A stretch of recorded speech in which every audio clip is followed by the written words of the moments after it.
ಕೆಲಸ ಮಾಡೋದು ಕಾಂಟ್ರಾಕ್ಟರ್. ಮತ್ತು ಅದ್ರ ಮ್ಯಾಗ ಇಂಜಿನಿಯರ್ಸ್ ಅದ್ರ ಮ್ಯಾಗ ನಮ್ಮ ಇಂಜಿನಿಯರ್ಗಳು ಏನು ಮಾಡ್ತಿರ್ತಾರೆ, ಅವ್ರಿಗೆ ಒಂದೊಂದು ವರ್ಷ ಎರಡು ವರ್ಷ ಅವ್ನು ಕೆಲಸ ಮಾಡ್ಲಂದ್ರೆ ಅವ್ನು ನೋಟಿಸ್ ಕೊಡಬೇಕು, ಅವ್ನು ತೆಗೆದು ಮತ್ತೆ ಏನು ಮಾಡ್ತಾರೆ ರೀ, ಕಾಂಟ್ರಾಕ್ಟ್ ಹಾಕ್ತಾರೆ ಯಾರ ಹೆಸರು ಮ್ಯಾಗ, ಯಾರಿಗೇ ಮಾರ್ಕೋತಾರ. ಈಗ ಇಲ್ಲಿ ಇಂದಿರಾನಗರದಾಗ ನಾ ಕಾಯಿ ಹೊಡೆದು 1 ವರ್ಷ ಆಯ್ತು ರೀ. ಅವನು ಹೆಸರೇನದು ಸಿದ್ದರಾಯ ಗಾಡಿ ಹೊಡ್ರೆ ಕೊಟ್ಟ ಅವ್ಗೆ 1 ವರ್ಷ ಆದ್ರೆ ಇನ್ನೂ ಕೆಲಸ ಮಾಡಿಲ್ಲ. ಮತ್ತು ಏನು ವ್ಯವಸ್ಥೆ ಚೆನ್ನಾಗಿಲ್ಲ ನಮ್ಮನ್ನ ಯಾಕೆ ಬಿಡ್ತಾರ ಅವ್ರು ನಮಗೆ? ಇದೆಲ್ಲ ವ್ಯವಸ್ಥೆ ಹಂಗಾಗೈತಿ. ಮತ್ತು ಒಂದೊಂದು ವರ್ಷ 2 ವರ್ಷ ಮತ್ತೆ ಏನು ಮಾಡೋದ್ರಿ, ಮಳೆಗಾಲದಾಗ ಚಾಲು ಮಾಡೋದು ಅಂದ್ರೆ ಲೌಕರ್ ಕೆಡಬೇಕಲ್ಲ. ಅದ ಈ ಸುರ್ಗುಪ್ಪಿ ರೋಡ್ ಹೋಗಿ ನೋಡ್ರಿ, ಸುರ್ಗುಪ್ಪಿ ರೋಡ್ ಫೋಟೋ ಹೊಡೀರಿ. ಅವ ಯಾವಾಗ ಚಾಲು ಮಾಡಿದ, ಅವ ಯಾವಾಗ ನಾ ಗುದ್ದಿ ಪೂಜೆ ಮಾಡಿ ಹಾಕಿನಿ. ಇದು ಸತ್ಯಾಂಶ ಐತಿ, ಸುಳ್ಳು ಏನ್ರ ನೀವು ಏನ್ರ ಮಾತಾಡಕ್ ಹೋಗ್ಬೇಡ್ರಿ. ಸತ್ಯಾಂಶ ನಾವು ಯಾವಾಗ ಕೈ ಹೊಡ್ತಿ, ಯಾವಾಗ ಚಾಲು ಮಾಡಿದ, ಈಗ ಪರಿಸ್ಥಿತಿ ಏನಾಗೈತಿ, ಚಾಲು ಆಗಿ 1 ತಿಂಗಳಿನಾಗ ಅದನ್ನೆಲ್ಲ ಬಾದಾಗೈತಿ ರೋಡ್. 10 ವರ್ಷ ಹೆಂಗೆ ಹೋಗುದ, ರೊಕ್ಕ ಮಾತ್ರ 4 ಕೋಟಿ ಐತದ.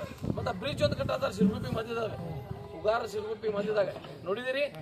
ಇದು ಬ್ಯಾಸಿಗೆಗೆ ಯಾಕೆ ಚಾಲು ಮಾಡಲಿಲ್ಲ, ನಂದೆಲ್ಲ ತಗೋರಿ ಇದು ಸ್ಟೇಟ್ಮೆಂಟ. ಯಾಕೆ ಬ್ಯಾಸಿಗೆಗೆ ಯಾಕೆ ಚಾಲು ಮಾಡಲಿಲ್ಲ ರೀ ಗುರುಗಳವ್ರ? ಎಲ್ಲರಿಗೂ ಹೇಳ್ತಾನೆ ನಾನು, ಟಿವಿ ಮಾಧ್ಯಮದವ್ರು.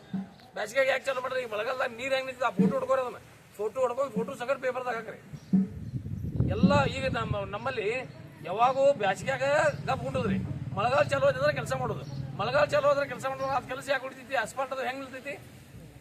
ಮತ್ತು ರಾತ್ರಿ ಮೋಟರ್ ಸೈಕಲ್ದವ್ರು 1-2 ಮಂದಿ ಬಿದ್ದರ್ರಿ. ಹೌದ್ರಿ, ಮತ್ತೆ ಅದನ್ನ ಬರ್ರಿ ಅದನ್ನೆಲ್ಲ ಇವರೆಲ್ಲ. ಮತ್ತು ನಮ್ಮ ಇಂಜಿನಿಯರ್ AEE ಎಜುಕೇಶನ್ ಇಂಜಿನಿಯರ್, ಅವ್ರ ಮ್ಯಾಗ ನಿಯಂತ್ರಣ ಇಲ್ಲೇನು ಮಲಗಿರ್ತಾರೆ ನಮ್ಮ ಇಂಜಿನಿಯರ್ ಮಲಗಿರ್ತಾರು. ನಾನು ನೋಡಪ್ಪ ಸ್ಪಷ್ಟವಾಗಿ ಹೇಳ್ತೀನಿ, ಆ BR ಪಾಟೀಲ್ ಹೇಳಿದಾರಲ್ಲ, ಅದು ಆಪುತ್ತೆ ನಮ್ದು ಪರಿಸ್ಥಿತಿ ಆಗೈತಿ. BR ಪಾಟೀಲ್ ಹೇಳಿದಾರಿಲ್ಲ ಏನೈತಿ ಇವತ್ತು, ಅದೇನು ಸುಳ್ಳಲ್ಲ, ಅದು ಕರೆನೇ ಐತೆ. ಅದು ನಂದು ತಗೋರಿ, ಅದನ್ನ ರಾಜು ಕಾಗೆ ಅವರು BR ಪಾಟೀಲ್ಗೆ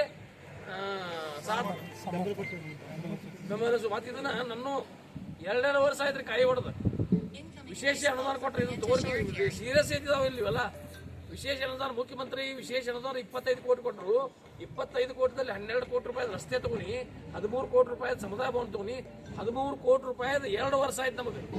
ಎಂದು ಕೊಟ್ಟಿದ್ದಾರೆ ಅದನ್ನ ಅನುದಾನ, ಎಂದು ನಾವು ಪ್ರಪೋಸಲ್ ಕೊಟ್ಟಿದ್ದೀವಿ, ಇದುವರೆಗೆ ವರ್ಕ್ ಆರ್ಡರ್ ಕೊಟ್ಟಿಲ್ಲ. ಯಾಕೆ? 13 ಕೋಟಿ ರೂಪಾಯಿ ಮುಖ್ಯಮಂತ್ರಿಯ ವಿಶೇಷ ಅನುದಾನದಲ್ಲಿ 72 ಸಮುದಾಯ ಭವನಗಳಿಗೆ ಇನ್ನೂವರೆಗೆ ವರ್ಕ್ ಆರ್ಡರ್ ಕೊಟ್ಟಿಲ್ಲ. 25-30 ಇದೆ. ಈಗ ನನಗೆ ಇವ್ರಿಗೆ ಕೇಳಿ ನಾನು ವಾಲಿಯವರಿಗೆ 25 ಕೊಟ್ಟಿದ್ದೇವ್ರಿಗೆ, ಉಳಿದು ಯಾಕ 2 ವರ್ಷ ಬೇಕು ಒಂದು ಕೆಲಸ ಮಾಡ್ಲಕ್ಕ? ಇದು ಎಲ್ಲ ವ್ಯವಸ್ಥೆ ಅನ್ನೋದೆಲ್ಲ ರಾಜ್ಯದಲ್ಲಿ ಅಡ್ಮಿನಿಸ್ಟ್ರೇಷನ್ ಆಡಳಿತ ಸಂಪೂರ್ಣ ವಿಫಲವಾಗಿದೆ. ನನಗೆ ಮನಸ್ಸಿಗೆ ನೋವಾಗಿದೆ. ನಾನು ರಾಜೀನಾಮೆ ಕೊಡುವ ನಿಟ್ಟಿನಲ್ಲಿ ನನ್ನ ಮನಸ್ಥಿತಿ ಬಂದಿದೆ. ನಾನು 2 ದಿನದಲ್ಲಿ ಹೋಗಿ ಮುಖ್ಯಮಂತ್ರಿ ಭೇಟಿಯಾಗಿ ರಾಜೀನಾಮೆ ಕೊಟ್ಟರು ಅದಕ್ಕೇನು ಬಹಳ ಆಶ್ಚರ್ಯ ಇಲ್ಲ. ಸರ್, ವರ್ಕ್ ಆರ್ಡರ್ ಯಾಕೆ ಕೊಡ್ತಾ ಇಲ್ಲ ಸರ್ಕಾರದಿಂದ ಅಂತ ಅದನ್ನ ನಾನು ನಿಮಗೆ ಕೇಳ್ತಾ ಇದ್ದೀನಿ. ಸರ್ಕಾರದವ್ರು ಯಾಕೆ ಕೊಡ್ತಾ ಇಲ್ಲ? 2 ವರ್ಷ ಆಯ್ತು. ಈ ವಿಡಿಯೋ ನಿಮಗೆ ಇಷ್ಟವಾದಲ್ಲಿ ಲೈಕ್ ಮಾಡಿ, ಶೇರ್ ಮಾಡಿ, ಸಬ್ಸ್ಕ್ರೈಬ್ ಮಾಡಿ.